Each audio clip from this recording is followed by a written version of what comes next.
تضيف صاحبة سمو الملكة الأميرة لنا بنت سعود الفيصل. حياك الله سمو الأميرة، وحياك الله في جناح الأمير الراحل سعود الفيصل. الله يحييك ويبقيك. بسم الله الرحمن الرحيم. والله أشكركم على استضافتي اليوم، وحب أن أشكر صاحب السمو الملكي الأمير سلطان بن سلمان على جهوده وعلى كل قائمين بالمعرض. والله يعني تشوفوني أنا موقفة قدام رجل شهادتي فيه مجروحة، فأود أن أشكر جميع القائمين بالمعرض وجهودكم نحو هذا الرجل الله يرحمه. الله يرحمه.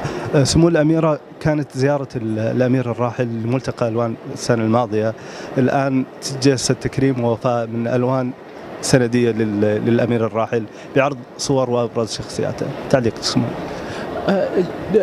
صور يعني فعلا رائعة وجميلة، ونشكركم جميعا. يعني أنا آسفة ما عندي كلام أقوله، يعني شوي متأثرة من الصور وكذا، بس الله يرحمه وأشكركم جميعا.